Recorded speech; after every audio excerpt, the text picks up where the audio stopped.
You know how they say no news is bad news? As it turns out, getting actual news is also bad news in this case, because we actually have an update on Deadpool 3 from the director himself, and things aren't looking good.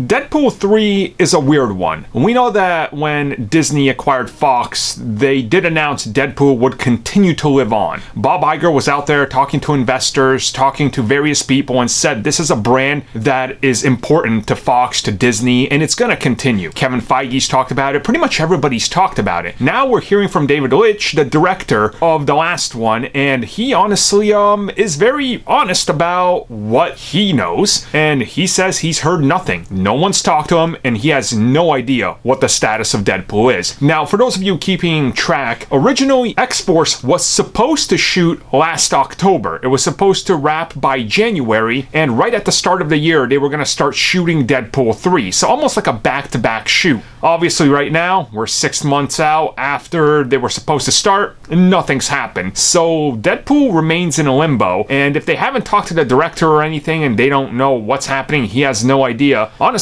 this kind of should get you worried if you're a Deadpool fan, considering that they most likely aren't moving forward with the franchise at all at this moment, or at least at a speed that's going to give it to you faster than you might have wanted. Now, at the same time, this could be one of those scenarios where they're literally sitting there trying to figure out how do they fit this character in and where do you put it, because we have to think of it this way. If Disney announces that Deadpool is coming out a year and a half from now, or let's say 3 years from now to be realistic, that is going to be a Marvel Studios film. So that has to take the spot of one of the core MCU films. So are you going to delay Captain Marvel 2? Are you going to delay Doctor Strange 2 further? Are you going to delay X-Men or Fantastic Four for something like this? And they're probably trying to reevaluate it, and at the same time, they know it has that R-rated branding behind it. So that's kind of where they're going to be in a little bit of trouble, because yes, Marvel Studios, yes, Disney, also a different factor goes in there with the rating, and at the same time, they're going to want Deadpool in the core MCU. They've said that multiple times. That's their long-term goal. So honestly, I think they haven't talked to anybody because they haven't figured out a concrete plan yet, and they're trying to figure out what Feige wants to do with them. And let's be real, Feige's the mastermind of everything, so of course they're going to wait for him because he's brought them here so far. You're not going to wait for some other guy that, quite frankly, didn't even deliver the same numbers and the same reviews and critical response from the fans, even, that he did for the first film that he took over from Tim Miller. So it's a little bit of a weird scenario to be in, but an update nonetheless.